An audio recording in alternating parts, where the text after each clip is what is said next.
Arunam karuna tarangitakshi Dhruta pashankusha pushpabhana chapam Animadibhiravritam mayukahai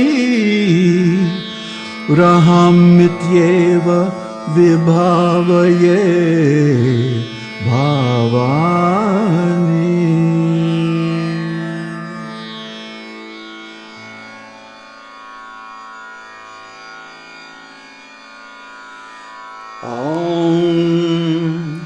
Udyadbhānu-sahasrābhā chaturbahu samanvita Ragasvarupa pāshadhya krodha karan kushojvala.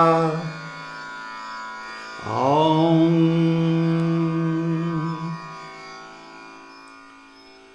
Namaste. And welcome to the Lalita-Sahasranamam series.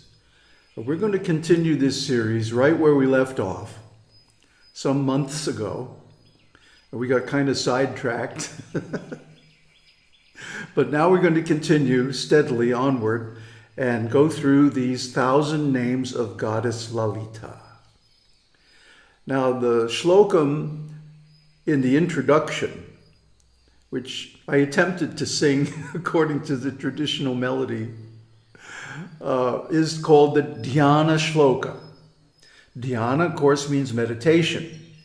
And so before beginning the 1,000 names, one meditates on the form of Lalita Devi, and this is described as such. Arunam karuna tarangitakshi drita pashan kusha pushpabhana chapam animadibhiravritam mayukahai rahamityeva vibhavaye bhavani.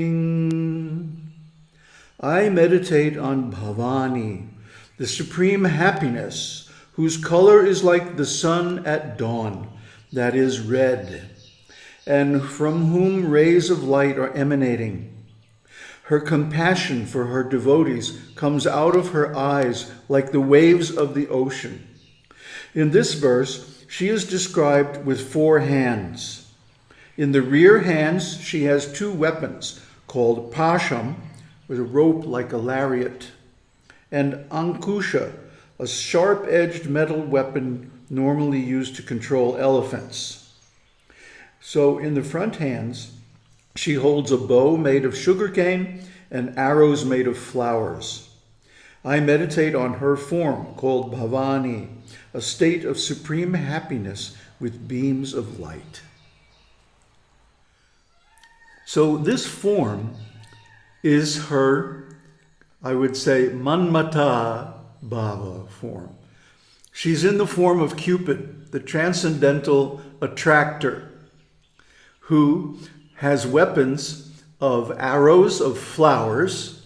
So she has 5 arrows made of flowers, which represent the 5 rasas, the principal rasas: neutrality, servitorship, friendship, parenthood, and conjugal love.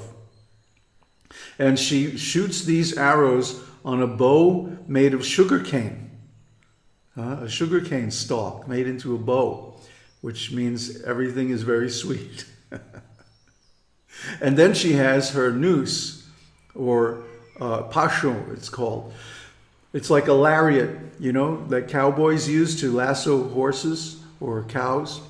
And then she has an elephant goad. So, you know, the stick and the carrot. She attracts everyone with her beauty and her love and compassion. But if you don't follow, then she has her lariat and her elephant goad, and there's no ignoring those. So she is the supreme. She's all powerful within this world, and everyone is under her control. This is the Saguna Brahman, Devi Bhagavati, or Shakti. Shakti means power. So we're going to look into her 1,000 names, the 1,000 names of her as different powers. Okay, the first name is Udyadbhānu-sahasrābhā. Udyad means rising. Bhānu means sun. Sahasra means 1,000 or countless. Abhā means light. Lalitāmbikā appears as bright as 1,000 suns rising at the same time. The color of the rising sun is red, and the complexion of Lalitāmbikā is red, as described in the dhyāna-śloka that we just read. Almost all the tāntra-śastras and ancient scriptures talk about her complexion as red. In the previous nāma, her prakāśa form was discussed, and in this nāma, her vimarśa form is being described. So the prakāśa form prakāśa means self-effulgent, directly seen, and vimarśa means a reflection. So in the vimarśa form, she manifests qualities and forms, shapes, colors, and so on. But in the prakāśa form, she's formless, invisible, except as light, like thousands of suns rising over the horizon in the early morning, all red. What a beautiful sight that would be. So it goes on to say, she has 3 forms, the prakāśa or subtle form, the vimarśa or physical form, and her parā form, the supreme form. And this is Brahman. See, Brahman separates into Shiva and Shakti. First, Shiva appears, and then from him appears Shakti. And then he invests her with all his powers. So she goes on to manifest the perceptible universe, and she is also the controller. Shiva, he has nothing to do. He's pure awareness. So he's just the witness. And she is entertaining him with this whole manifestation. So that's why things are so weird sometimes in this world. So the prakāśa form is said to be made of various mantras, the supreme being the mahā-ṣodaśī-mantra. And in our other videos, we open with the mahā-ṣodaśī-mantra in the introduction. Not in this one, because we want to open with her dhyāna-śloka. Her vimarśa form is her physical form. That's the form that's described as being red in complexion and clothed in red robes and like that. And then she is worshipped in actually many, many thousands of forms. The Sri Vidya catalogs a lot of these forms, not all of them, and they're bewildering. I mean, there's so many of them. She has expansions of expansions of expansions. And so this is the actual meaning of the Sri Yantra with all their triangles and stuff. So the red color also indicates care and compassion, her motherly affection for her creation. And that includes all the beings in the creation, including you and me. So she's very affectionate and caring.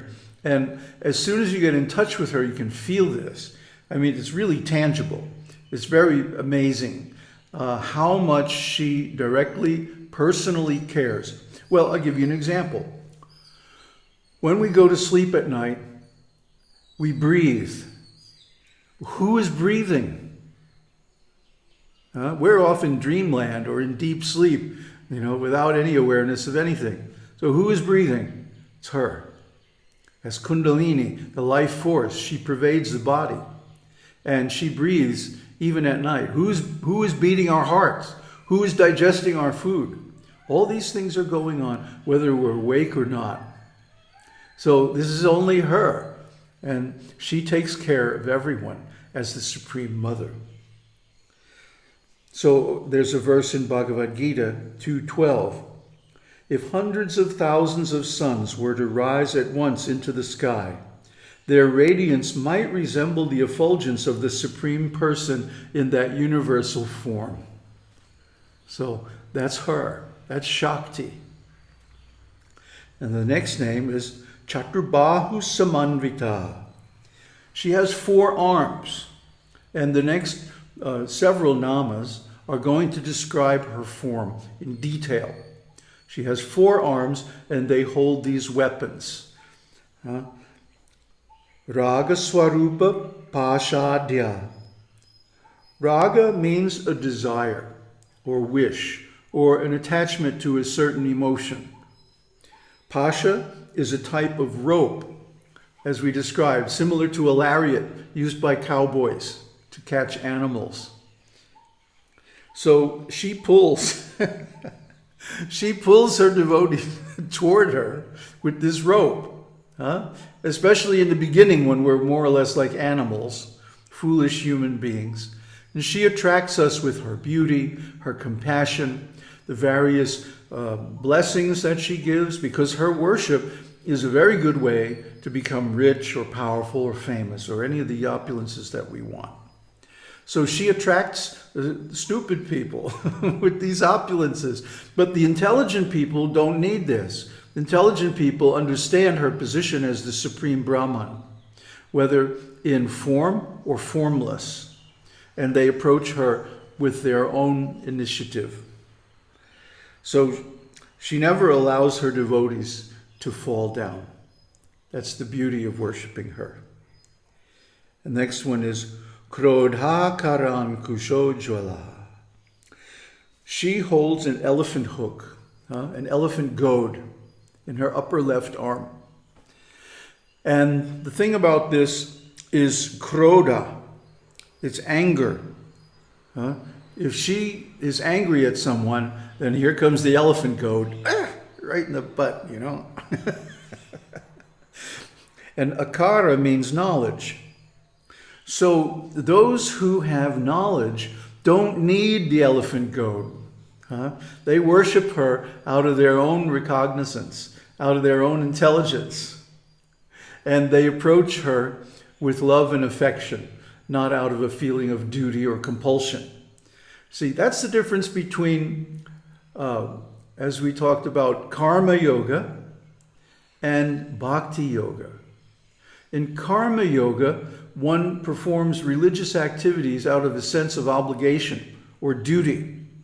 One must do this because it's stated in the scriptures. And this is the beginning of religious or spiritual life. But at some point, if we're advancing, if we're making progress, if we're becoming purified, these duties or the attitudes connected with them become internalized. And one may go on performing the same type of actions, but one's motivation becomes out of love, out of spontaneous attraction. Love has to be spontaneous. It cannot be legislated. It cannot be ordered. It cannot be created by fear. Love and fear are opposites. They never meet. Love can only bloom in an atmosphere of fearlessness, freedom, and truth. So this is why these religious principles are so important. Freedom of communication, freedom of religion, and so on. No one should be coerced. And then finally, Manurupekshu Kodanda. The mind is both sankalpa and vikalpa. The mind with desires is called sankalpa, and mind without desires is called vikalpa. So right now we're in the sankalpa stage. We have all kinds of desires, but we should keep in mind the goal is to get to vikalpa. And a difference, vikalpa really is a difference of perception. It's like, how do we make a perception? We see the difference between something. Like you can see the difference between the wall and the edge of my head here. So that allows you to recognize that, oh, this is a head. See? to tell the difference between the shape in the background and the foreground. And this is perception. We measure everything with our senses. Ultimately, we measure everything against our feeling of I, myself, who I am. Okay? So when we have sankalpa, we have desire. When we have desire, we have I.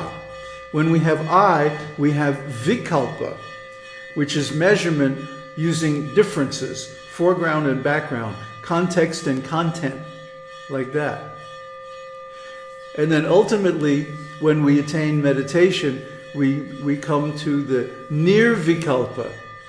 Nirvikalpa means we don't make any differences anymore. We don't have any thoughts. We don't measure anything, because we are in the consciousness that I am the Supreme, which is immeasurable, timeless, beyond all dimensions, beyond all qualities and comparisons. So this is the actual goal of self-realization. Shivoham, aham brahmasmi. I am the Supreme.